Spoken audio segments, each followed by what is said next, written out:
Good line. Would you say that for?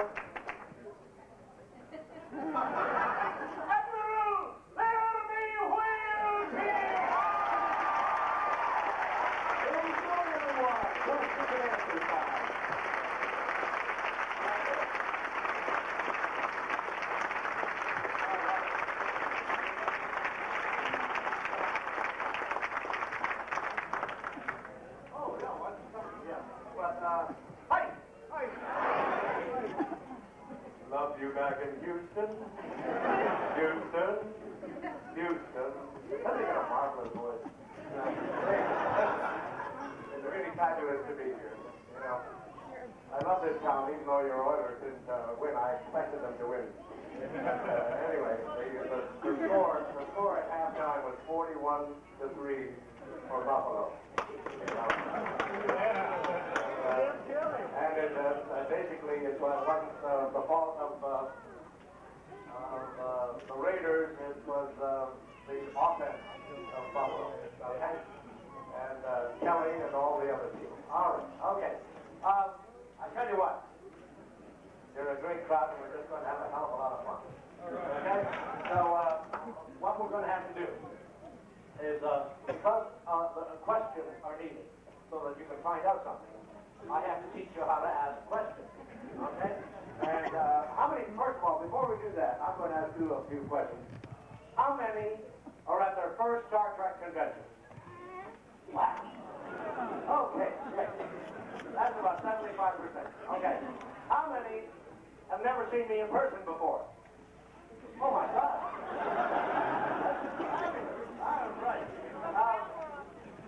Okay. What we do is I test you by asking a question and then answering. Because I do the questions and the answers. Then you find out how easy it is that I don't really fall apart when I do it. You know, it's marvelous. You know, it's a great kind of system. Okay. So anyway, when people look at the diagram of the Enterprise and they check it out and they check it and they even take a magnifying glass, go over the whole thing, they say, there are no toilets.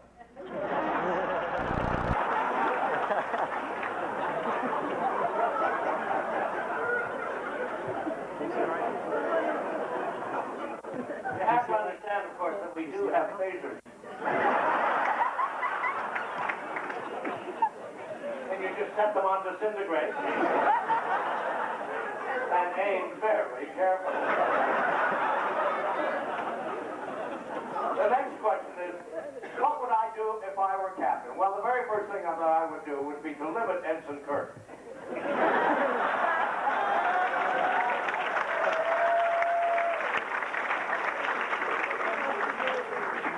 To one girl every 5 years.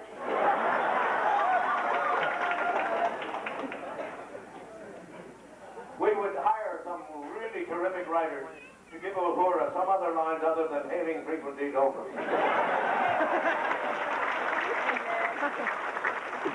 Because she deserves more than that. And she's so pretty. And she loves Scotty. Chekhov would never be allowed to scream again.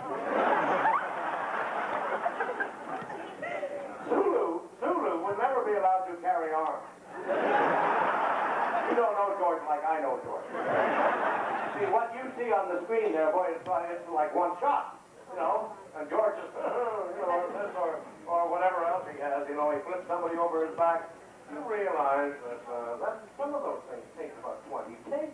Because if you ever went hunting with George, this should cinch it for you, that if you ever went hunting with George, you would find his shotgun right here all the time. I love George, but anyway, he's a great guy. He's with my age. I brought him in. And anyway, Bones would never be allowed to say he's dead, Jim. Because we all know he's not telling the truth. Right? I mean, like all he has to do is take that little salt and pepper shaker, you know, like that, and then spread it around a little bit, and before you know it, we know he's not lying. I mean, we know he's lying. Anyway, and finally, Mr. Spock would never, ever be allowed in my engine room.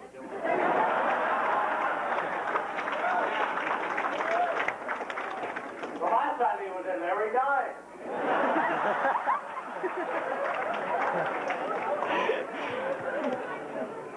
And we need him. Because he's the best director we ever had anyway.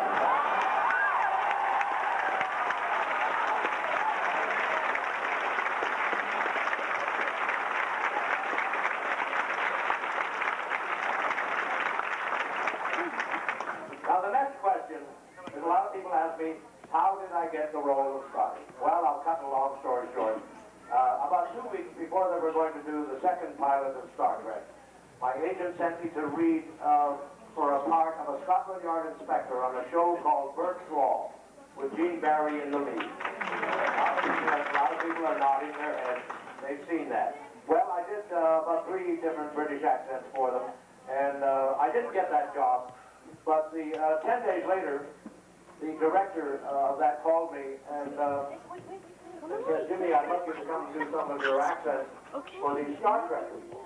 I said, who are they? And so he told me, and I said, well, what the heck. In those days, 75% of the time, if I had a chance to read for the part, then I got the part, and I do like to pay the rent. So, anyway, I went down there and they handed me a page of the script, which had no parts for an engineer at all. Had probably even some woman's lines on it and everything else. But I continued to do the page in about 7 or 8 different accents. And when I was over, Gene Roddenberry said to me, he said, well, which accent do you like? Well, I said, if he's going to be a chief engineer, he better be a Scotsman. I said, in my experience at that time, at that age, Scotsmen were the greatest engineers in the world. Because they had done just about everything there was to do. Anyway, so why not? And Gene said, well, we'd rather like that one too. I said, good, I'll name him Montgomery Scott, and Gene Scott, Gene is one of these people that doesn't like anybody to take the wind out of his sails. He shut me up quickly. Shut up, what the heck? He had a right to shut me up. I hadn't even signed a contract or anything else. I was just reading for the part, But anyway, as things worked out, I'm still the only character, or the only actor who named his own character. And that was, as you well know, Montgomery Scott. Okay? And I named him after my grandfather, Montgomery, that I was named after. My middle name is Montgomery. Okay? So, in a way, I named him after myself. But I really didn't. That was not my intention. Okay? So, supposing, though, that they had picked some other dialect, and then when Captain Kirk calls down to engineering and says, give me warp 12. Instead of hearing the familiar, but Captain, my engines just can't take that. Instead of that, you hear, see?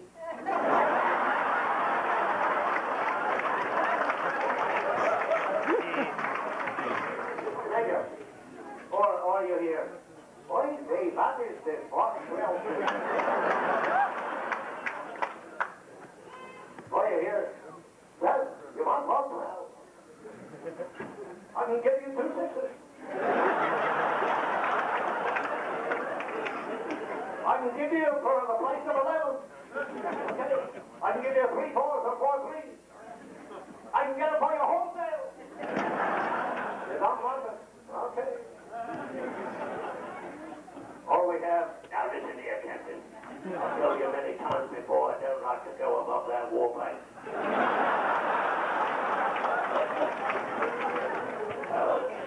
That's an order. Well, all right. All we have, whatever you say, sweetie.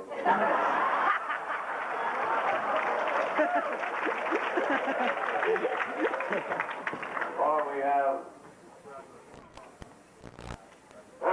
Captain, you are playing with me, huh? And also I noticed that on your last planet you did not get a girl. You should have come to Lucky Pierre. Or we have... You be young Curtis. Well, sir, I'll see you hanging from the highest yard arm in Starfleet before I'll give you Wart 12. Or then we have, what? Gosh, you woke me up, Captain. Wart 12, eh? Wart 12. Wart 12. Never heard of it. No, just a minute. No, I remember, I think it was a Scotsman. Yeah, it had to be a Scotsman. Yeah, I think he told me how to get Wart 12. Yeah, he says that sometimes he says if you kind of take your dilithium crystal and stroke it a little bit, it'll give you a little more action. So maybe a little bit, but anyway, I don't want to finish my nap, but I don't want to, if you just let me... Or we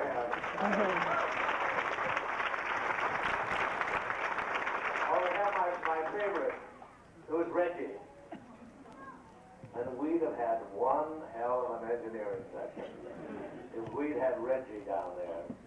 Because he would have answered the captain something like this. I'm terribly sorry, sir, but I can't seem to get the little bubbles to move any more.